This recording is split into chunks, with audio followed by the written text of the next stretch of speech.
Welcome to the Cripescast. This is the podcast where we talk to people for and or from the Midwest. I'm your host, Charlie Behrens, and here is today's episode. Hey folks, welcome to the Cripescast. My guest today is musician, singer, songwriter, good dude, former classmate of mine, Brett Newski, ladies and gentlemen. Brett is, he tours the world. He's been doing music for, Louise, probably over a decade now.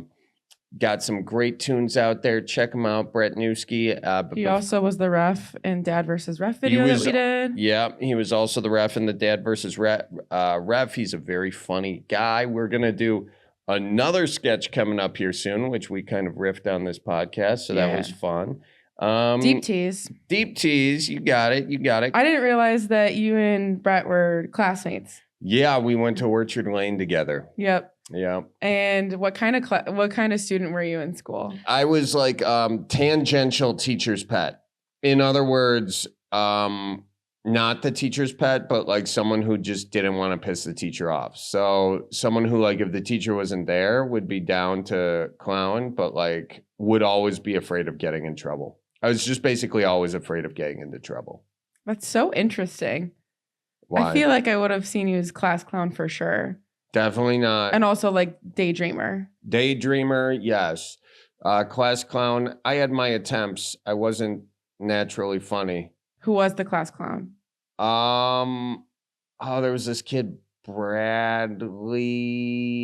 It'd be funny if you were like Brett Eric Newski. Yeah, that's funny. I definitely was teacher's pet for sure. You know, that's so rude when you ask me a question and I would turn it right back to you. I kind of had a feeling though, so I feel like I didn't need to ask. But like, did the people at home know? I think they did. Yeah. Well, maybe not. But I mean, you're very... Have you seen School of Rock? Yes. You know where Summer is the class factotum with like the demerits and like the whatever. My parents always call me factotum because I was like, if you give me a task, I will do it like really hard. I've always been like that. And so like I was the class, what was I? In fourth grade, she gave me basically, I was just essentially like, we all had jobs in fourth grade, like for the class. Yeah. And I was, it's not secretary, but it's something else where I like literally was like her number 2. Oh my gosh. if you want to get to the teacher, you gotta go through Colleen first. Yeah. And then also like that was the year we learned how to like write checks. And so like you would have, if you finish an assignment, you would get $20 for like the class bank or whatever. And then every time you would misbehave and talk, you would have to pay and write a check. Like it was kind of like a currency like within the class. Wow. And so I was so poor by the end of the year. Like you use that money, then she got like dollar store toys, like books, pencils, like and you whatever. Would buy that stuff. And you would buy it at the end, cans of Pops, all that stuff. And and I cashed out really quick because that's funny. You couldn't take a loan? So much. No one's gonna give you a loan? Much. No, nobody cared. Well, you know what? Maybe if you weren't chit-chatting so much, you'd have time to make friends who would loan you money. I know. I have some best friends with the girl from my fourth grade class to this day, but there's like cans of Pop and like Magic Treehouse books to be bought. So it's like we're not... I get it. Like, I get it. You can't I pass know my up place. a Barks. You do. I know my place. You do.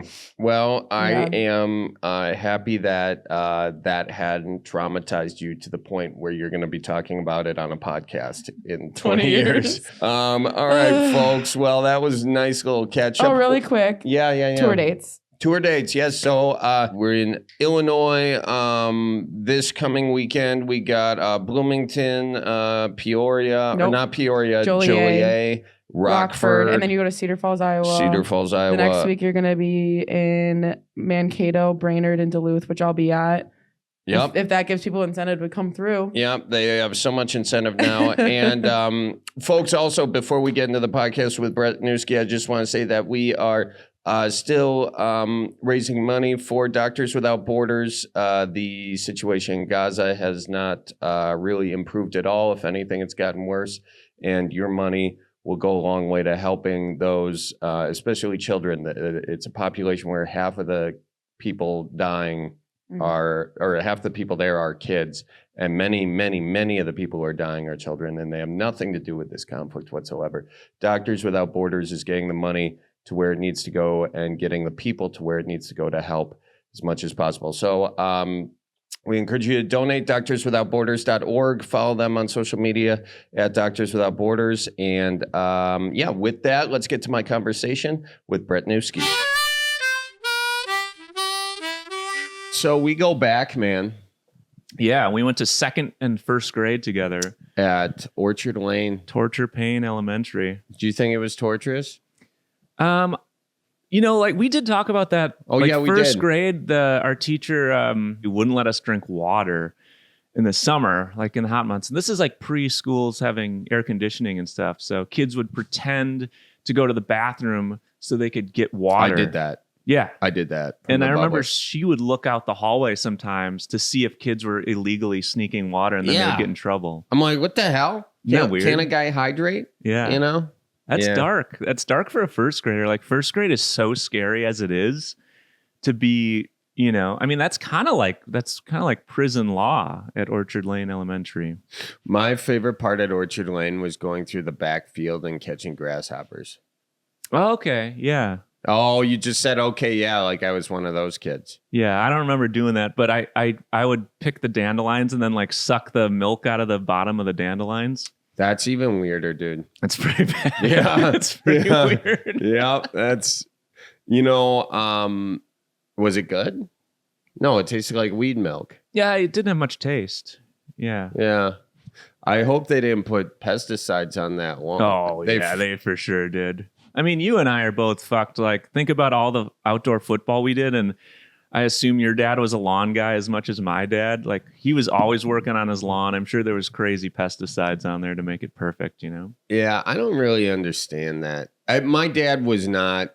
My dad was like a mowing circles guy, So if you're doing the circles, if you're just going in circles, you're not. You don't care about the lines. You don't care about much of that. Okay. Yeah. My dad didn't. I might get in trouble for saying this. I don't think he cared that much. I don't think I'd get in trouble for saying that. I don't know why I said that. I think I said that comedically, but then I think you took he didn't care about you or his lawn.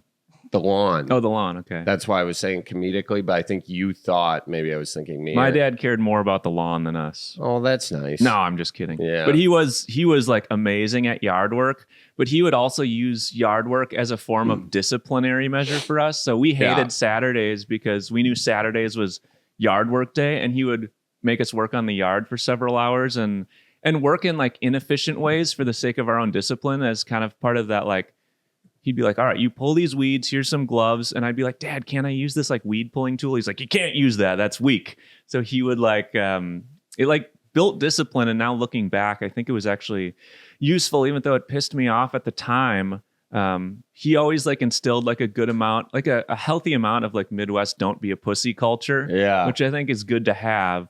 But he was also loving and said he loved us and gave us hugs and stuff. But he would be honest. If I was like, the 10th guy on the AAU basketball team, he wouldn't sugarcoat it. It'd be like, Spielman burned you for 19. You can't play D. You got to play better. You're the 11th guy on the bench right now. And I would cry coming home from AAU games. But looking back, it's like, I'm glad he wasn't like one of those dads that's like, you're the best son. You're going to be a star. You know? Yeah. What time did you have to get up on the weekends?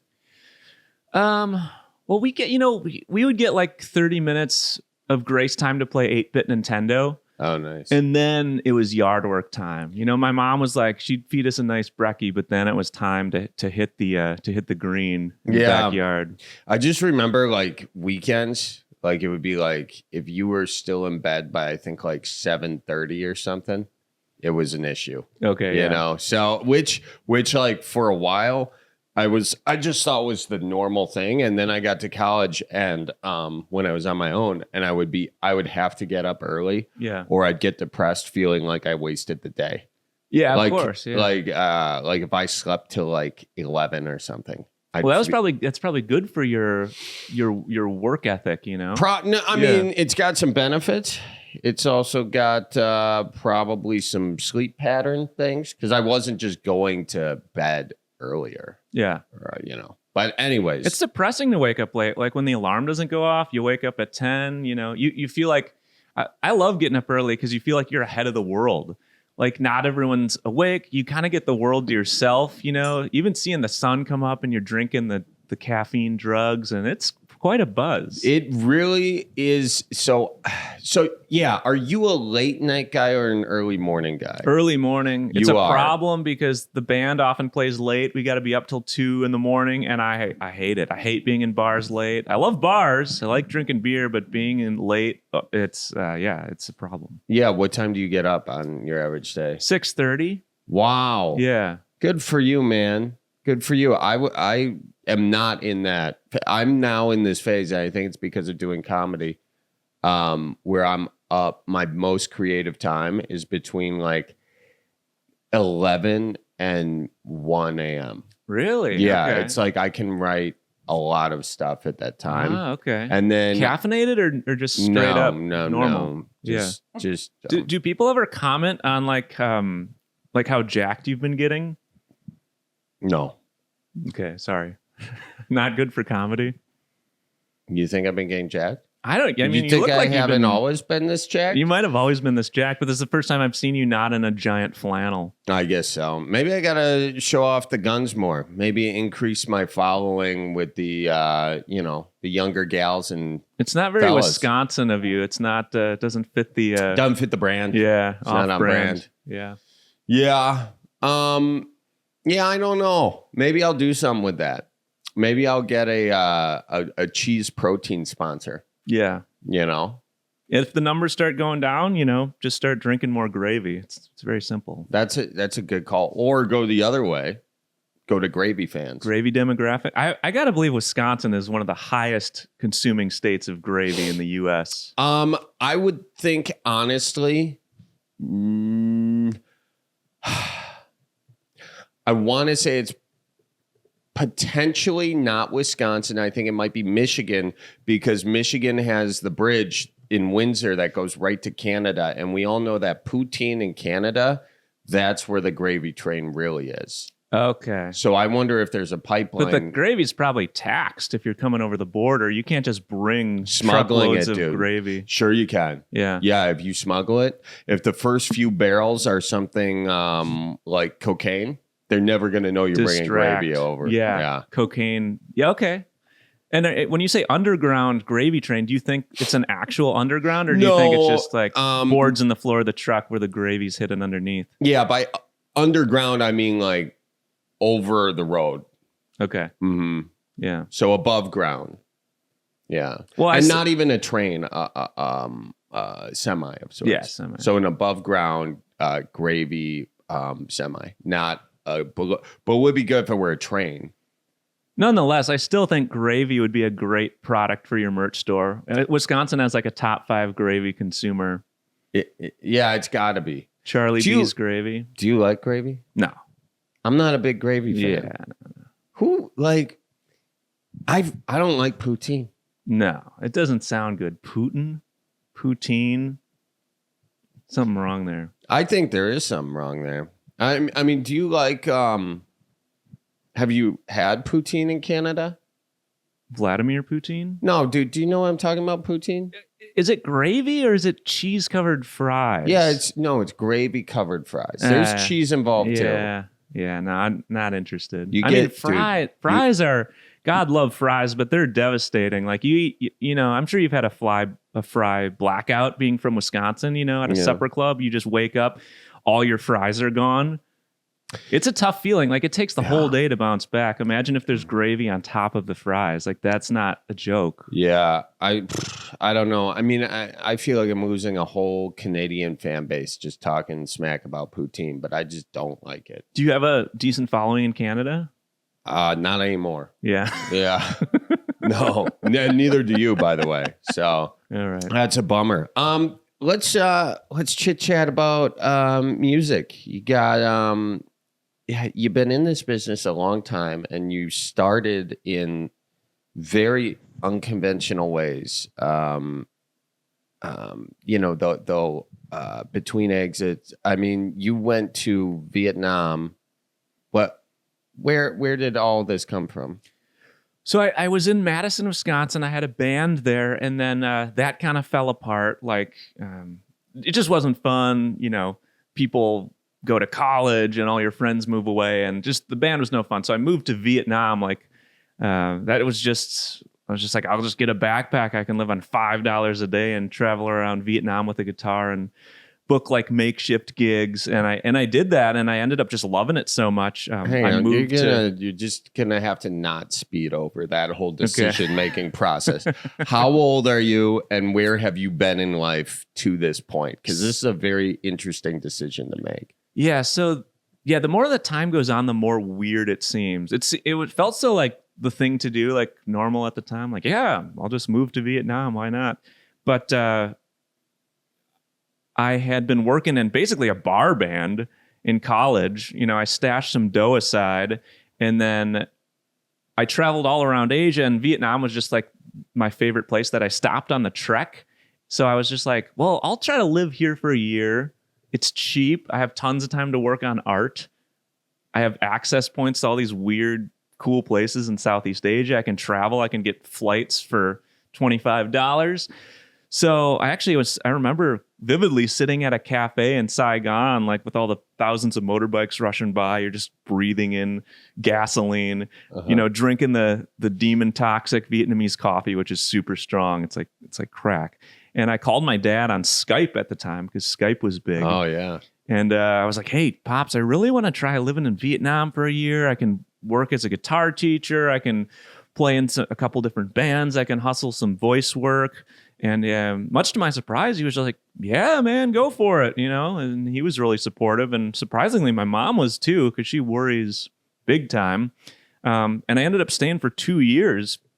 I just kept getting work, and I had all these weird, odd jobs. And I did commercial music production for like TV and film in Vietnam. So I'd get, like, my commercials would like play before James Bond in the movie theaters, and that's so cool. My friends would be like, "Dude, your tampon commercial's playing before James Bond. I'm at the movies right now." And I made decent money doing commercial jingles for tampon ads, actually, dude, for a national TV campaign in Vietnam. Pretty sweet. Yeah, not bad. Yeah, and so you just so you had visited there before, and then you knew roughly that you could make it cheap, and you went there and you made it cheap, and you made a lot of music. It was great. Yeah, I mean, it was great for 2 years. I definitely lost my mind after a bit because you just kind of miss home, and you're kind of living on Mars. It's like this just strange alternate reality, and nothing, you don't feel like you can have like a stamp on the culture or like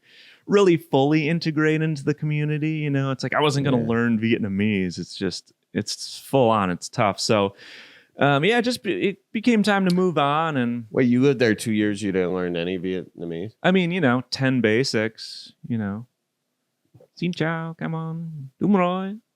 Tough language, all very tonal. Like, you could say a word 5-6 different times, and it would be the same word, but it would mean all different things. And you'd think you were saying a word correctly, and the people would look at you like, what? Yeah. What? So it was, Why does this guy need to take a shit when he's ordering coffee? Yeah, no. Yeah. But they're nice. They give you the benefit of the doubt. Like, and they're sweet people. They're fun. There was this little, this kid who ran the motorbike parking in the basement of our apartment. And he was like 14, and he never wore a shirt. He would just lay in this hammock. And then when our motorbikes would pull up to park, he would jump out of the hammock and come take your money. But my roommate Jackie and I, we were the only two white people in the whole building. So he got so excited when he saw us because we were like this weird freak show. And Jackie's a good friend of mine. We played in a band together, completely platonic relationship. I think that's the word. But the kid would see us, the little Vietnamese kid, he'd see us, he'd pop up, he had his little pot belly, no shirt on. He'd jump out of his hammock, he'd run up to us, and he'd whip out his hand. He'd be like, 3,000 Vietnam dong. And you'd have to pay him 3,000 Vietnam dong, which was like 25 cents. And then he would always make fun of us. He would see us, he'd see Jackie on the back of my bike, and he'd be like, oh, you fuck tonight? Horny little bastards. Oh, man. Wow. That is good. That's quite the, and how old again? 40? This kid was 14 and, we're 22, 23 at the time. That's nice. That's really nice. Well, you get some good memories. How was it for the creative process for your own music? How did you feel what that whole experience was?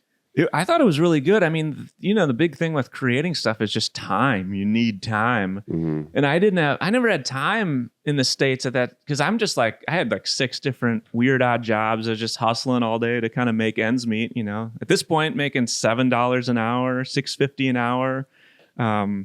So it was great. And all my friends had time because the cost of living was lower. You could work you could work 20 hours a week, make a decent living, and then you'd have time to work on arts or goof off. There's a lot of kooks over there. You kind of have to be halfway nuts to be a foreigner living in Vietnam. So I met tons of weird people, and they'd all have weird entrepreneurial hustles. I don't know. A guy, I don't know, he'd be selling craft jump ropes or something. Some guy from Atlanta, but he was trying to do it in Vietnam because it was cheaper to produce. I don't know. But you'd meet tons of crazy, weird people, and it was great. The hangs were awesome. And as a fellow weird person myself, I felt for a while, I felt a lot more at home there because you're just around other people doing it differently, Totally.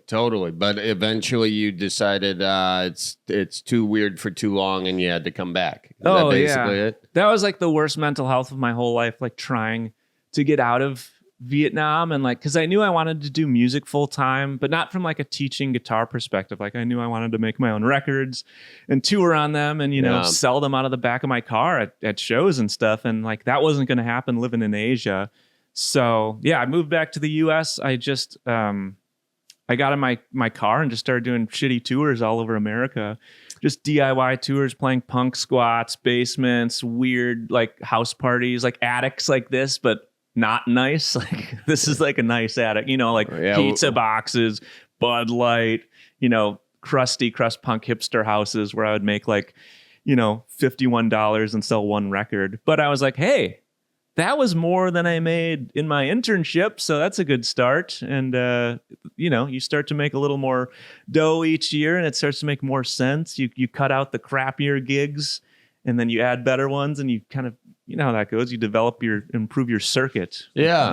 I've never reached any sort of grand acclaim or massive mainstream success or critical mass or whatever, but it has, at least the trajectory's been like this, which makes it encouraging, Well, and you've gotten a lot of great praise along the way and you made a lot of great music along the way. And, that is kind of an interesting thing to note because the music industry as a whole is just a very weird cookie to crack. It's brutal. Yeah. And I feel like it's almost gotten more brutal, even though the access to creating music, but even though that bar has come down, I feel like breaking through has gotten much harder. And maybe that just makes sense. There are more people making music. There's just so much stuff consuming us. And it's not comedy is having a renaissance right now. I feel like comedy is hot. Comedy's big. Live music is what it is. It's your average person doesn't really go seek out a random live band on a Friday, Saturday. You're your local corporate accountant. I feel like live music in general is kind of a bit of a niche thing. I hope it has some sort of massive renaissance, kind of like comedy is having right now. But society is not set up for you to make money on music. It's just not. This isn't Canada. It's not France. You don't get a living wage to play music. So if you can make money doing it, you're kind of defying the laws of the system, which is kind of cool. But I think it's important for bands out there doing it to pat themselves on the back and feel all right, we're doing all right. It's not an easy thing. We need to be okay with ourselves that we sold 49 tickets in Ohio on a Wednesday. That's not bad. And there's not a ton of bands doing that. Hey, on a Wednesday, that's a tough night. Well, okay, but I kind of want to dive into this a little bit because I think it's pretty interesting for just fans of music out there understanding how the music industry works and understanding how maybe the music that is being recommended to them is recommended to them and what it means for hearing new, good, original music.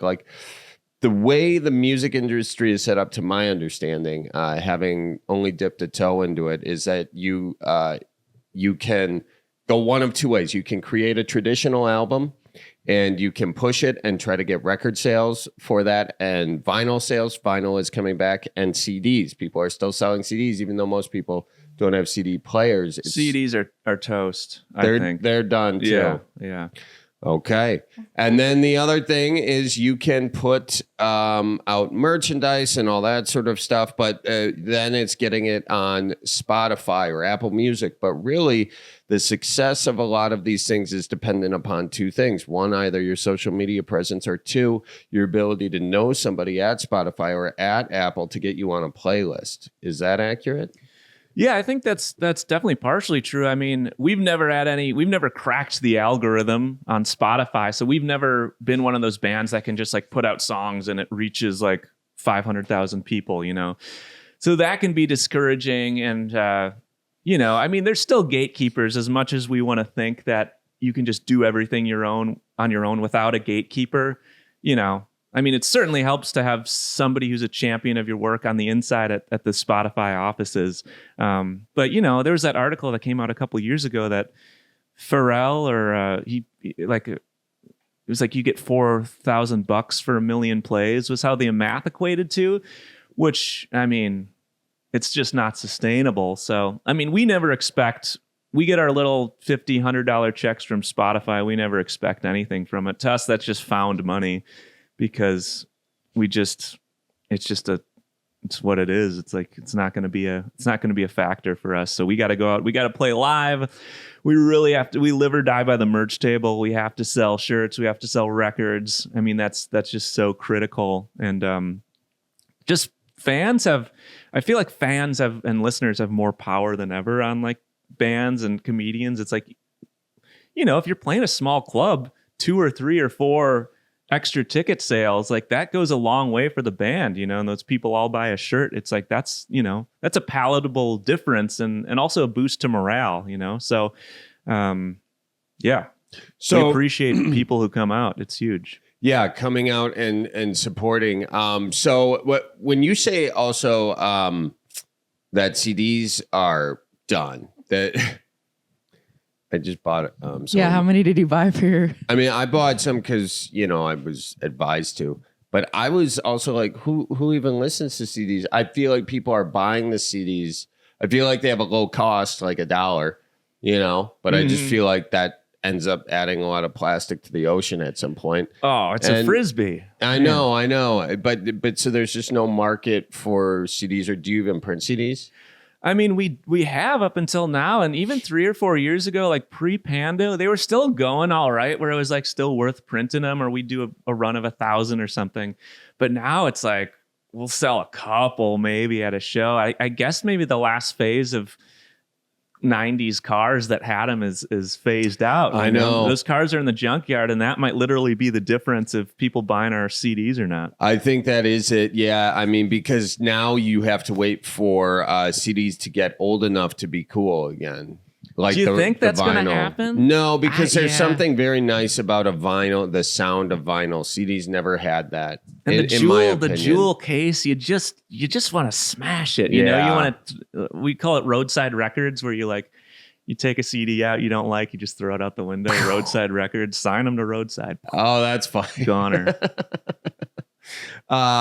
What about, like, you know, the way TikTok launches music? Like, what's the view of that from your standpoint as a, you know, someone who takes the craft seriously? Because it feels like at one point the game was make a great album. Then the game became make a great single. Now the game is make a great, like, 10 to 30 second hook that other people can replicate. And then that causes your song to blow up. Yeah, well, man, I should be asking you that question, because you're pretty good at that stuff, and Colleen, you're awesome at TikTok and stuff. I just started getting into it. I hired someone to help cut up clips for me. Yeah. Shout out to Kylie; she's been really good at cutting up clips. But I haven't hacked that. I'm only like a couple months into being on that platform. So, are you? Okay. So what do you think? You got any advice for getting our dismal TikTok numbers up? Can you dance? Yeah, I can dance. Start dancing. Okay. Can you shake your ass? Yeah, I can do that. Okay. Yes, sir. Well, that's a good start. That's a very good start. I don't have a lot of shame. Well, even better. Yeah. Actually, I think you have a lot of potential, kid. But do you ever watch like your colleagues or comrades or just watch TikTok in general? And even as someone with with very little shame, I watch some of that and I cringe and I'm like, I could never do that. It's just too brutal. It's too that's where you're wrong. That's actually where you're wrong. That's why our numbers are shot. gonna do that. Okay. Yeah. Now, what outfit are you wearing today? I have an old 88 gym sweatshirt, and I have a nice sweatshirt that my ex-girlfriend helped me pick out from Kohl's in 2010 when I used to dress like a paper boy and didn't have any fashion sense. So and where are your jeans from? Jeans I bought in South Africa for $9 on the last tour of South Africa, weirdly enough. And they're pretty heavy duty. And where are your shoes from? Are these like good TikTok jeans? Where are your shoes from? The shoes are from the stuff store. I don't remember which one. Okay, good. Yeah. Now you're going to take all that crap you just told me, set up your camera, hit play, and tell everybody that. And that's your second video. First video, shake ass. Second video, get ready with me, okay? Okay. And here's your third video. You have to get really emotional about something that happened to you in your life. Set up your camera, think about it, understand that you've already processed it and it's not worth going back to, but then you have to start acting like you're still upset about it and just really cry very, very hard and shake and tremble and stuff. Play up my depression. Play up the depression, put a soft sound underneath, and then some kind of like hopeful, pretentious quote above, like just keep going. Like a quote by The Rock. A Rock quote could work. What about like a Kevin Hart quote? Or like shoot for the moon, because even if you miss, you'll fall amongst the stars. That could work. Okay. I see potential for that. Yeah. And then beyond that, just copy what everybody else is doing. Just, like how in grade school they say, don't be a follower. That it's good to be a leader. They teach you to be a sheep in grade school. Well, that's okay. so contradictory. Do you know how in life you're supposed to be a leader? Okay. On TikTok, you're supposed to be a follower. Okay. So if you can, and by that I mean they have trends, and you just follow the trends. Yeah. And then you're on the platform. You give it all your data. It steals your data, and then it's owned by the Chinese government. Nice. And then eventually, if you want to run for president one day, they'll just go to your file and just take all the stuff you've ever done on your phone that is somewhat embarrassing and drop it. So after they harvest your soul, is there any way to like get another soul, or can you re-up on soul, or are you just done? Here is the good part. Okay. By the time they have enough time to steal your data and drop it and ruin your reputation, you can be like, no, it was AI. Okay, nice. And so you're fine. That's good. That's the big plus of fake videos now. You can just blame everything on that. Ladies and gentlemen, Everlight Solar is powering the Cripescast studio. That's right, folks. The solar panels on the roof are capturing the energy of the sun, and it is giving us these lights, and then it is also saving money in our pockets. If you want Everlight solar panels on your residential home, check them out. Everlightsolar.com for booking a free consultation to see how solar energy will work for you. You said it good. Did a great job. Yeah. Check them out, folks. Everlightsolar.com. Folks, I'd also like to tell you about Fleet Farm. I tell you what, some pet owners out there like to spoil their pet as much as their kids with everything they can get from Fleet Farm. That's where you go. Fleet Farm's just a place you go to spoil your pets. You can spoil your kids too. They got Toyland there, but you can get everything your dog loves, like toys and treats, and find their favorite food from Purina to Science Diet. Or maybe you're a cat owner and you're looking for that perfect. Really? You don't know how to do that? No, it's my impression of someone who doesn't know how to roll their R's. No, do it. Perfect cat owner or scratching post. Fleet Farm has an amazing selection for that as well. Your four-legged friends will be jumping for joy once they see you walk in with that bag from Fleet Farm. That's right. It'll be like a Pavlov dog type reaction. They'll start salivating when they see that Fleet Farm bag. Check it out, Fleet Farm, ladies and gentlemen, for all your pet needs. And finally, ladies and gentlemen, check us out. We got merch, we got tour dates, we got everything. Cripescast.com. We also have Patreon, patreon.com/Charlie Barons. We have an extended cut from today's podcast intro, which I don't know how much that's going to get people over to Patreon, but we did talk about some fun things. So check it out, patreon.com/Charlie Barons. Any merch you want, tell your folks I says I watch for deer, whatnot. Check it out. Cripescast.com. Click on the merch section. All right, back to the podcast.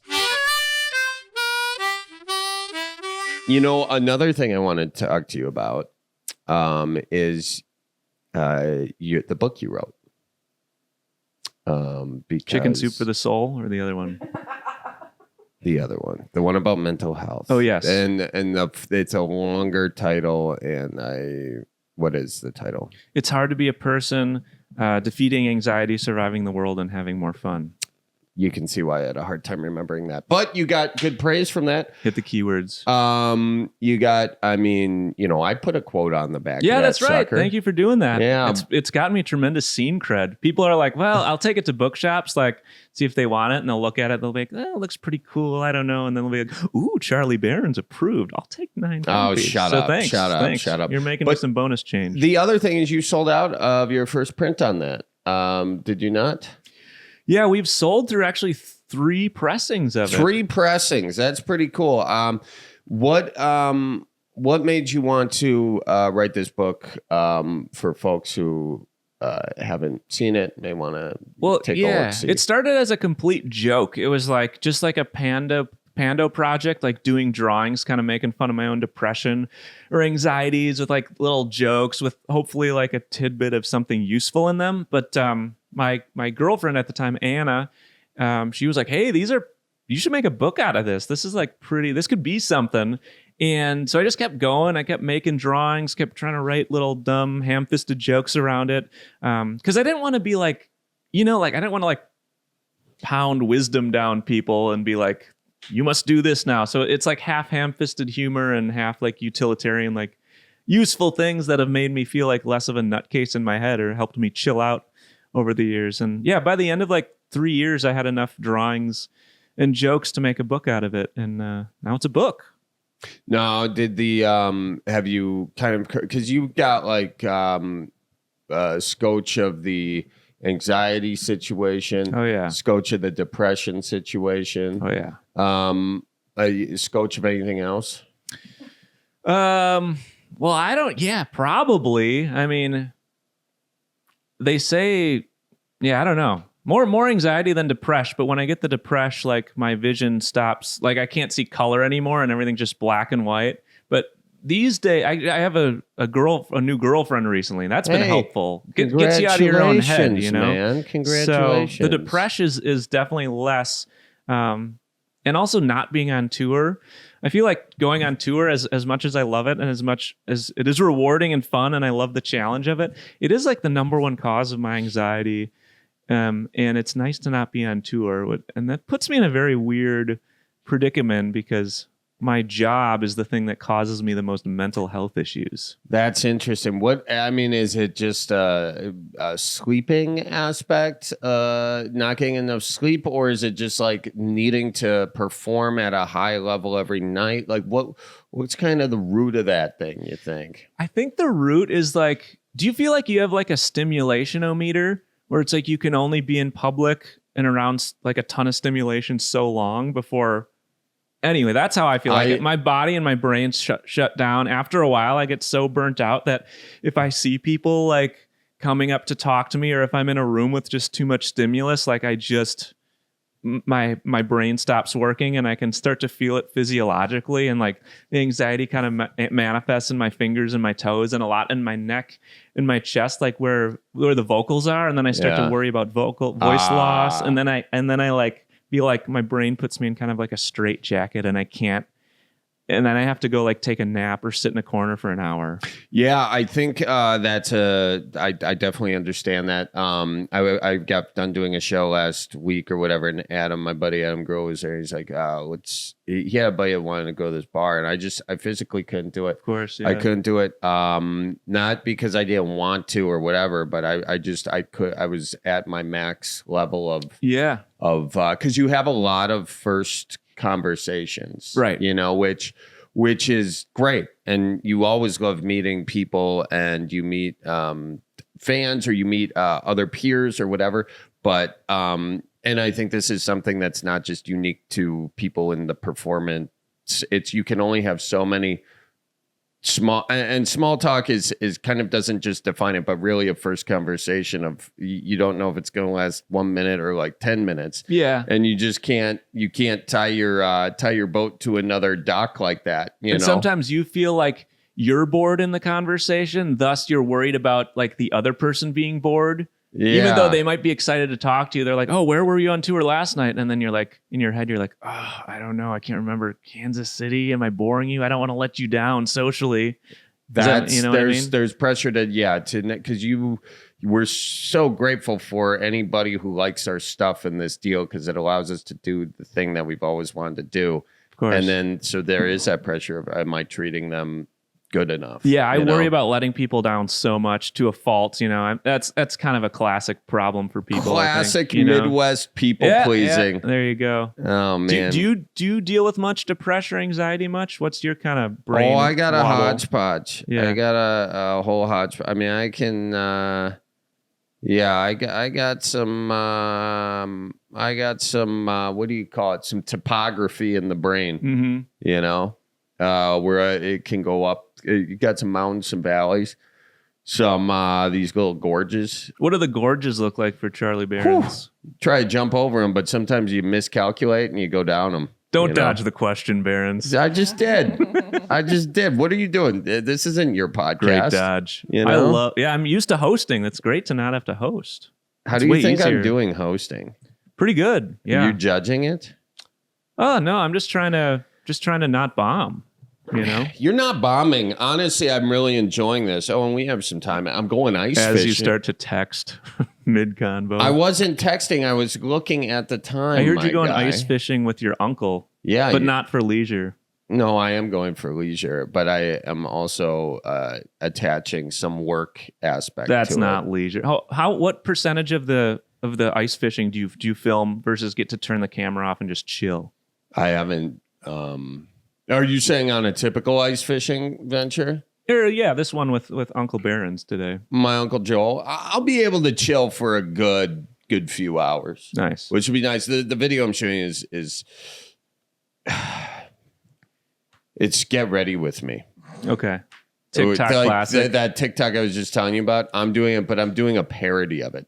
Because actually that's another thing you could do on TikTok is just parody all this crap. I mean, I was being facetious when I told you to do that stuff, obviously, but parodying it, I find enjoyable. I think that's the thing with all these like platforms is like, improv, obviously, you have a prompt, it's a different game, and you just sort of, you play that game. And if you treat social media like it's just a different prompt, it's a different game, then you have less vile hatred toward it. Okay, nice. I found. Nice. Do you when you like the lead up to a sketch or a video you have to film, do you look forward to it, or are you like, oh shit, this is something I have to do? Does it feel uncomfortable, or are you like, oh, I'm pumped, let's go make some comedy? No, so I am pumped after we shoot it and we have a great thing. It really depends on the script and the sketch. Like that sketch that you and I shot. Yeah. I felt pretty good about that. That was fun, but there was some anxiety going into it of like, I want to make sure that the words that we wrote on this thing came out. Colleen can tell you that we do so many videos that I look at the end of the day. I'm like, nah, it's not good enough. That's a bad feeling. Yeah. It was a miscalculation in what was funny and what wasn't, but also my performance could be off. So many things could be off. Yeah. and it's just better to go back to the drawing board. So you don't want to waste that time. You don't. Do I have something in my nose? No, I feel like I have something in my nose. You're good. Am I good? Yeah, you're good. Yeah, I mean, when we shot nos. that sketch together, like I was just like, I mean, my friends and I, we'll make skits, just improv. That'll be so stupid, just off the cuff. But I was like so impressed with your like the structure of how you run everything, and you know, Colleen's there punching stuff up, and she's got the notes and the cameras and the lights. It was awesome. Yeah. Well, yeah. Thank you. Major leagues. You know. But it's that was actually a big production. We haven't gone that big with lights and stuff on a different sketch, but that was a lot of fun, man. We should do something like that again. I would love to. Yeah. Have you done like a pretentious barista versus Midwest guy yet? No, have we?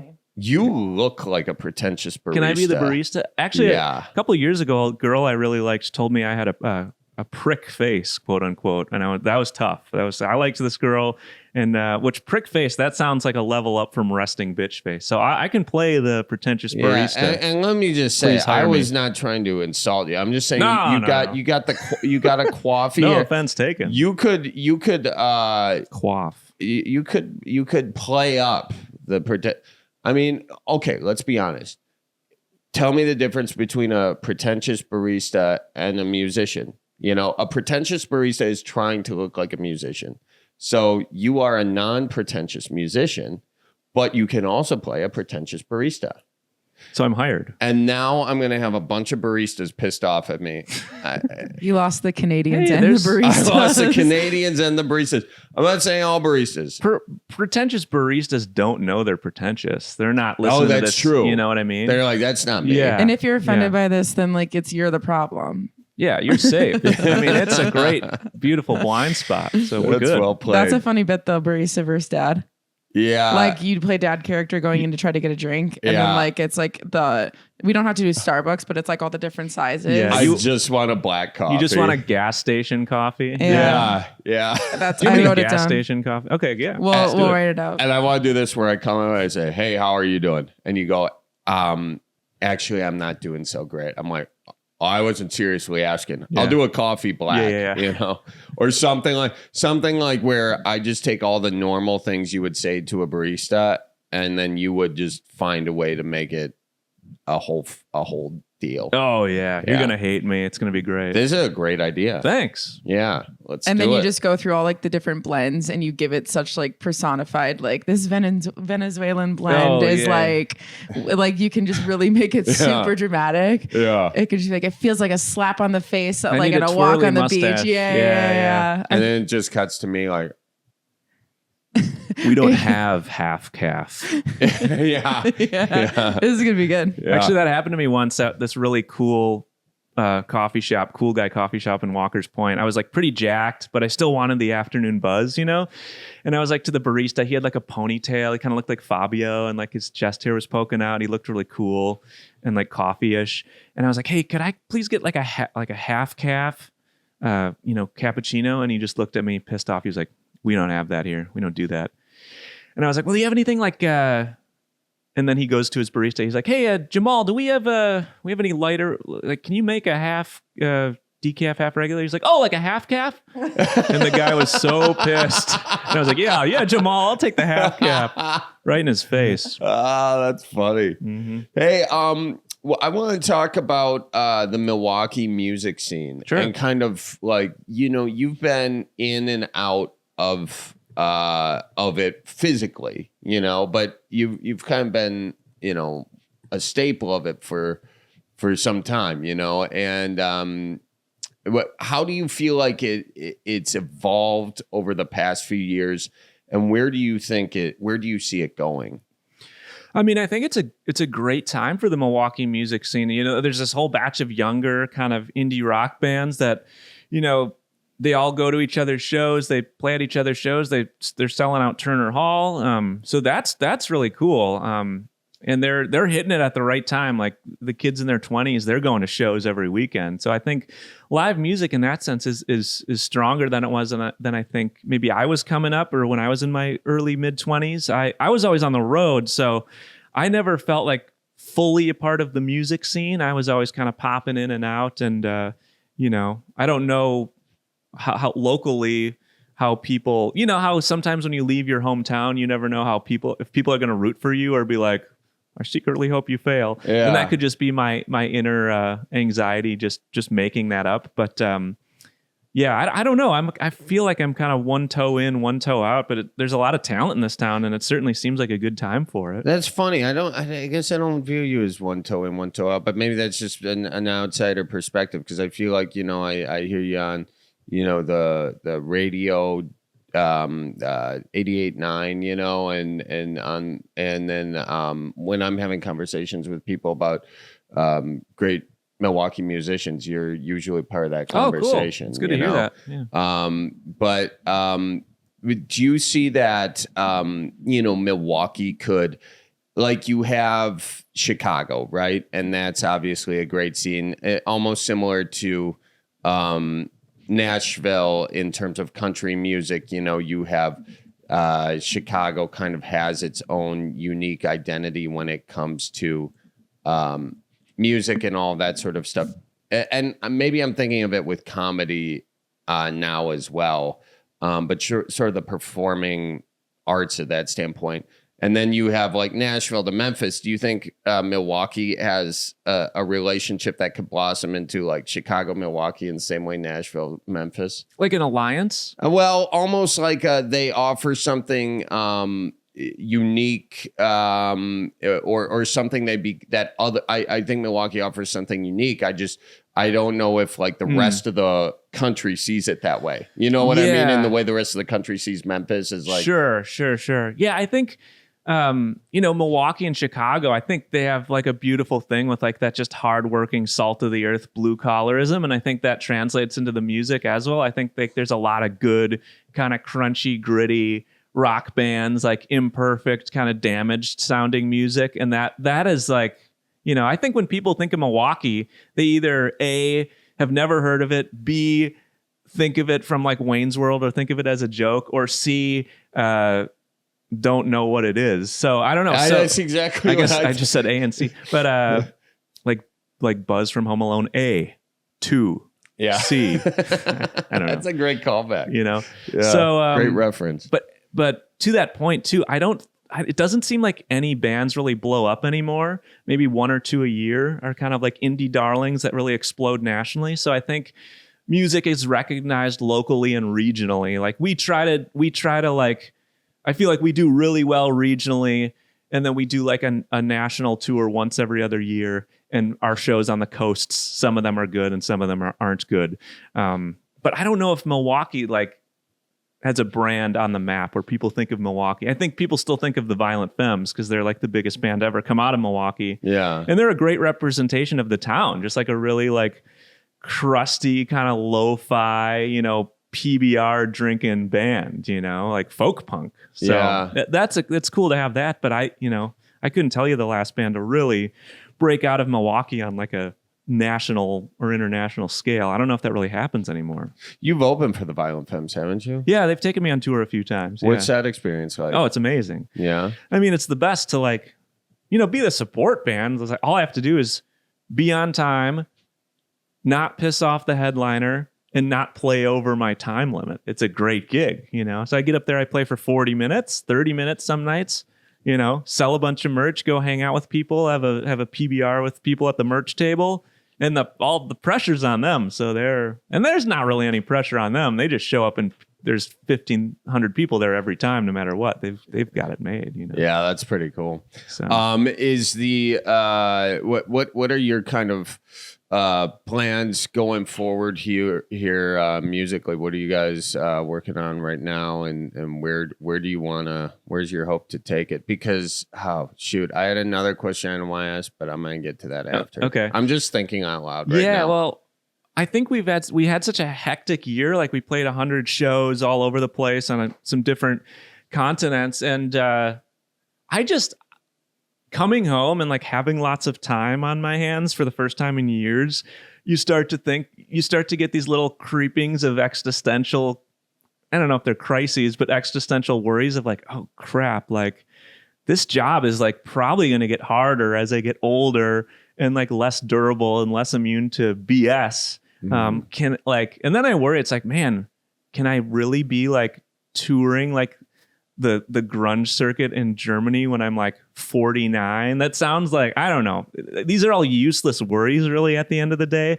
But I just think a career in the arts, as much as it is an honor, it really destabilizes you. And you probably know what I'm talking about. But I just worry about the future, and I fear having a boss, and I fear getting a real job. And I just want to make sure I do everything in my power to not do that, because if I had a boss, I'd probably get fired immediately. I don't think I could go back to a normal structured life. But I'd probably be more mentally stable.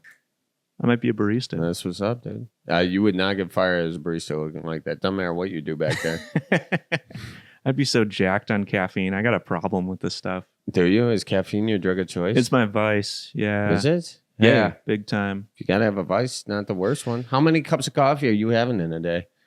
Well, generally only 2, sometimes 1, but I'm so sensitive that I just like it's very. I ride the line of meltdown kind of all day. Really? Yeah.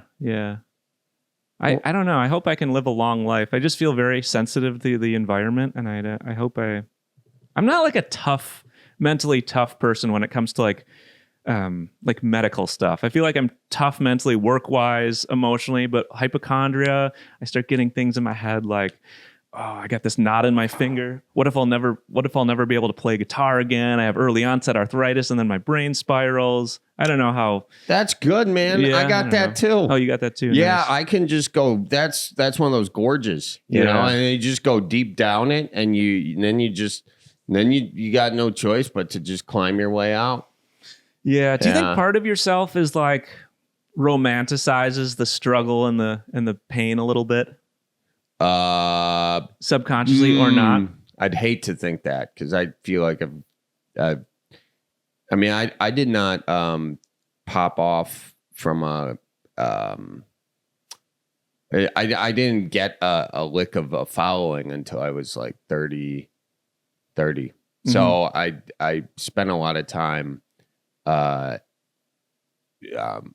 of climbing to nowhere, you know, or you climb a tree and then someone cuts a tree down. Yeah. You know, you get really high in like a job, and then the company goes away. Yeah. You know, and no, I kind of, no, I don't really want to go back to that. But maybe you're right. Maybe subconsciously. What are you, my therapist? What the hell's going on? What was the come up for you? Was it like, did you enjoy it? Did you enjoy like the toilet bowl circuit, or were you like, did you have hope? Did you think you were going to break through to have kind of a new level of success? Or No. I mean, I think when I first started, I moved out to LA. I mean, I think I've told this story, but I drove my minivan out there, the one that I shot, and my dad made me purchase. He gave me a good deal on it, I'll say. Thank you, Papa. Yeah, I mean, it was a good deal for a van with a gunshot in it. Yeah. Nice. Or no, it was a good deal for a van. I don't think it was a good deal for a van with a gunshot. Okay. Yeah. But you gave me a good deal. You gave me a very good deal. And you didn't make me pay right away. And that was nice. And it was good I had a van, because the nice thing about vans, you can sleep in the back of a van. Did you shoot a hole in it for the scene cred and the story? No, I shot a hole in it. My brother didn't unload his shotgun. Mm-hmm. And he put it in the back of the frickin' van after pheasant hunting. Jeez. And I was the one who was cleaning out the car. Oh, my God. And as I pulled the guns out, his went off. Jeez. Yeah. And my dad was... The same brother who works for you right now downstairs? No. Okay. This is my older brother. Okay, all right. Who's a friggin' teacher of children. Nice. And, you know, one would think that unloading a gun would be the most important thing you could teach anyone. He learned a lesson that day. He did. We were younger then. Now we have this rule that anytime we hunt, someone else checks to make sure your gun is not loaded, and none of those people can be Andy. So yeah, okay, yeah. Nice. Yeah, well, it's good. I'm glad you moved back to Wisconsin. Wisconsin needs you. You know. No. Well, thanks for saying that. I'm uncomfortable with you saying that. So it's hard to take a compliment to the face, but people got to stay here. You know, it's like that used to be the move. I think, you know, we're the same age, probably when we were coming up. the default move was just move to LA or move to New York. 1,000%. Because how else were you going to do it? Yeah. There was no social media then. Yeah. Or no real social media. Now I'm sounding really old, but there was no active way to make money on social media staying in no practical way. Yeah. But now, you can do it. And I agree. I think it's great to live here and do this stuff. And I think a lot more people are coming as sort of the climate perils become reality on the coast. Wisconsin rules. I mean, we got to stop saying this publicly. Yeah. It's pretty good. It stinks. Yeah. No, but it is nice. And I do think it's only coming up and up. Now, we were getting onto that thing because you asked me, do I like, if there's something wrong, do I go down that to kind of remind myself of that time of sort of coming up, you know?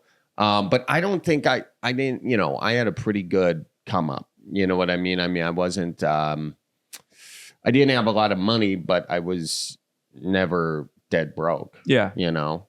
So I don't know, but it does give me a little anxiety thinking of going back to that. Yeah. Music, I feel like it's just so niche. Like comedy is comedy. Like obviously there's different genres of comedy, but I feel like music is like very, very niche. People have their own taste palette. And I just like, I don't mean to sound pessimistic. I can't fathom like how to sell out theaters playing indie rock. To me, it sounds impossible, and I'm not being like a Debbie Downer about it. I'm just like, I want to be realistic about the future. It's like I want to figure out how to advance and move up and take the band to the next level. But people are always like, hey, it's only a matter of time till you're playing arenas, and I'm like, what? That doesn't make any sense to me. Well, I mean, so that's kind of like if I were to get into that, then because your music is so freaking good, man. It's so good. It's catchy. It's like I even really like your the stuff you did way back, the very lo-fi stuff. Oh, okay. You know, the acoustic stuff. But I mean, what I'm trying to do now is describe it by using other bands I like, which I'm not going to do. Feel free. I'm not one who gets offended by those things. Really? No. Why do people get offended by that? I don't know. But when band's like, oh, we don't sound like anybody, bro. Come on. I mean, you are in the ballpark, and I'm not. The reason I'm doing it is because like there's some of these things that I see in yours, like almost, and I also don't want you to be offended here. I'm overthinking this, but Spoon, Wilco, nice. like Elliott Smith, there's some of that tonalness in your voice. I mean, your voice is really, I mean, I just really like it, and it's also like almost some Pixies elements in there, man. I mean, I really love it. It's catchy, it's fun, it's great. I hope everyone gives you all the Spotify listens, all the millions of Spotify listens. I'm kidding. Buy the record, buy the merch. That's the best way to support. We gotta ship some units, people. Yeah, but I mean, it's got to be, I don't know. It's got to be tough being so good at your craft and then having the sort of Spotify situation be what the Spotify situation is. Never look at the data. I know that's Colleen's job as the producer. I never look at the data. I look at it like once a year because it's never encouraging. No, but I also think like your stuff is so good that I feel like there's this thing that happens, and it happens with a lot of artists where one thing pops off, one hit, one whatever, and then the rest of it it's like you put the kindling together and then it just all catches on fire. I would love to believe that. Do you think if you have like an internet moment and one of your songs takes off, do you think that does fuel the fire? Do people really dive into your catalog and go deep and stick around? Or is it just one of those, the internet's just so fast? Sometimes I don't know. I mean, but that's the thing where music is a little different. And people really fall in love with an artist. You know, I mean, it happens with comedians where one clip will go viral and then the rest of the videos they put up take off. Now, I guess comedy is different, so I don't want to apply just comedy stuff to music, But I feel like, finding, this is going to sound, this is the way I would do it, not knowing much about music. I would get on TikTok and Instagram and find the thing that like is kind of working from a musical standpoint of like these types of hooks are working. Okay. And then I would reverse engineer it and say, what is my perspective? And almost treat it like a comedy game, like an improv game, and or a sketch game or whatever at Second City, and say, okay, this is like the game we're playing for the audience right now. Okay. And throw all your artistic cares and credibility out the window for just a moment, just to play a game and to just say, can I figure this out? And then find some observation, something that like is very relatable. Write down like a list of 20 observations and see if you can write like a little hook for that observation that then people could use and on their own, like so that your song becomes the trend, Okay. And then from that little hook, write a full song, put it up on Spotify. Everybody who uses that hook links the song, and bada bing, bada boom. Then the rest of your stuff blows up, and then you get a Grammy. Now, obviously, if it were that simple, I would have done it already. But I'm not a great musician. You are. So thanks, Charlie B. Well, yeah. Hey, I mean, I think you're right with the TikTok fact I'm thing. not a great musician. Thanks. I think you're right with the TikTok thing. And I think this is where musicians just like run into this wall of like, they're just like, oh, I have too much pride. I don't want to destroy my artistic credibility. Is that where you're at? Well, yes. You have to do things you don't want to do, I think, to kind of level up or make your stuff more palatable to a wider audience. And that's just not something I've figured out how to do yet. But I mean, I don't think you're right. I know you're right with this like algorithmic stuff. Like you have to play. It is like a board game or a modern Nintendo. You have to play the game to have a shot, and you have to kind of swallow your pride, I think, for a few months. Here's what it is with musicians. You guys have too much too much of a strong moral center with your artistic endeavors. Sell the fuck out. I think you're right. Just kidding. Yeah. I'm kidding. Okay, so here's what I would say as a TikTok user and someone that makes like vlogs with their friends. Yeah. What you need to do is use what you already have, is figure out a section of your music, a bridge or something that you could put over a vlog that people would replicate. Like everything is about like recaps and people want to do like CapCut templates. So then like I did a song by camp because that's like a lot of people do that for camping road trip stuff. Okay. So then if you take a part of your song that you feel like could be used with a good beat or like something that like can do a lot of montage of pictures or videos, that I think is how you can do it instead of re-engineering. And when you say put it over a vlog, what does that mean? So like say you have footage, like you have this new video editor that's doing stuff. Say you have footage of like behind the scenes, like your life on the road. Then you put the music over it. You take this audio out of the thing and it's just like, you can do a recap of your tour in South Africa and then have one of your songs playing underneath it. Like it's a montage. And you're kind of narrating what's happening. You don't even have to do that. You could if you want to, but I feel like people just like I think the biggest thing is like, especially at the new year, people were like doing a recap of their 2023.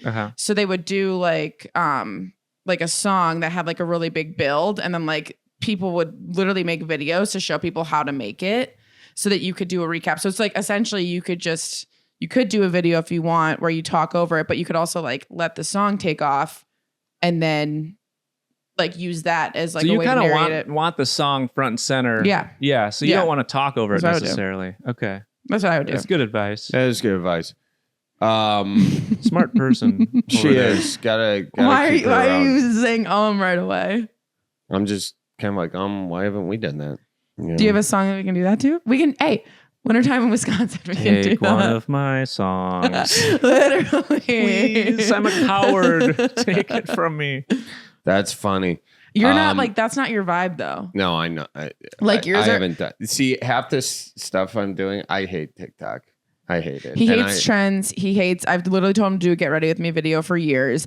Like I hate it. He hates all that. All the stuff that I just said to you. He'll never do. I kind of said facetiously, but at the same time, I do think if you're a musician with a song that you're trying to take off, that's the way to do it. No, I do sincerely think.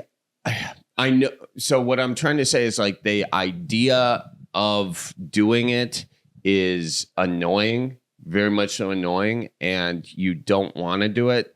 But I think if we can all just reframe our minds and our perspectives to say, what if there was a world where this was artistically satisfying to me? Yeah. What would that look like? And when I officially get there, I'll let you know. I think the thing that's so weird about it is with this TikTok and trying to play the game is it's like you're doing something that's not human. And the whole point of art is to be as human as possible. So you're, TikTok, do you know what I mean? Like TikTok, you're like not even trying to appeal to people. You're appealing to like the algorithm god. So you're doing things that you wouldn't normally do.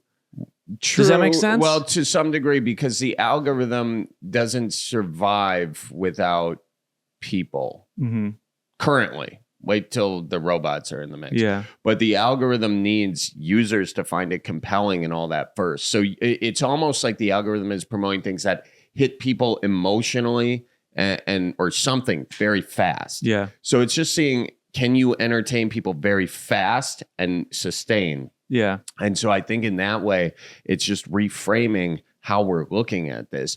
I do agree also, and let's say you're right, that it is that art is not doing it. But what if that little thing, which is doing something, this is almost a philosophical question. If you had to do something that was against your overall artistic love in order to set fire to this art that you do love, and by set fire, I mean blow up, would you do that thing? Of course. Yeah. Well, I think TikTok might be that thing, or Instagram or YouTube Shorts. Yeah, I mean, it's just, and by the way, take the same thing, piece of content, post it all over those things. Yeah. Yeah. Anything to sustain yourself and make things easier, on your artwork later, I think is, it's worth doing. I mean, I just got to figure out how to sell out, Charlie B. Well, I haven't quite. I was being facetious about the sellout thing. No, you're right though. I mean, this is information I need to hear. And when I have chats like this, I always get really pumped up and inspired. Like, all right, now there's a plan. And then I go home and I get on like the back end of the algorithms and the social medias, and I'm like, oh no, what did Charlie say again? I don't remember what to do. This is crazy. I gotta pee really bad. Can I? Yeah, go do it. I do want to say I brought you a present, and it's a Luther Vandross trading card from 91. Oh my God. You can read the stats while I'm gone. That's really cool. All right. You got it, dude. Luther Vandross, born and raised in New York City, singer, arranger, producer, Luther Vandross was one of the city's most in-demand session singers during the 1970s. He stepped out on his own in 1981 and scored a steady string of hits throughout the decade. The double album, The Best of Luther Vandross, The Best of My Love, offers a retrospective of his work. Well, that's really nice. Thank you for my card. The Luther Vandross trading card? It's really freaking cool, dude. Yeah, you got it, man. Where'd you even get that? I got it at a thrift store in one of those 90s superstar trading card packs. Yeah. Yeah. That's awesome. That was the best card in the pack, so I gave you that one. Dude, I wish I had some GAC to give you back. Was GAC like silly putty? It was like some 90s stuff. Or I wish I had a Duncan yo-yo to give you.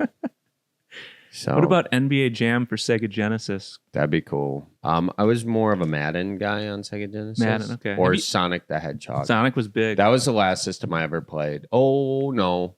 N64 is the last system I played. My cousin had one of them. I never had a system growing up. What's the most Midwest video game console, you think?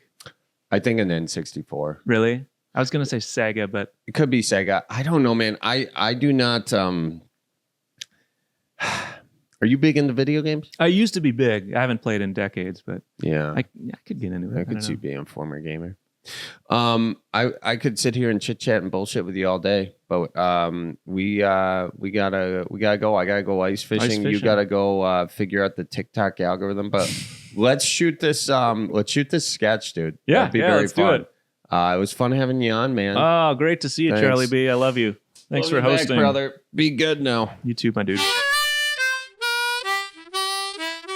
Folks, that is it for this week's episode of the Cripescast. Make sure you follow Brett Newski. Colleen, what are Brett's socials? He is Newski Music, NEWSKIMUSIC. Newski Music, ladies and gentlemen. Make sure you follow him on all platforms. He's a very, very talented artist. Show him some support, show him some love, and you'll see him in one of our videos coming up here soon.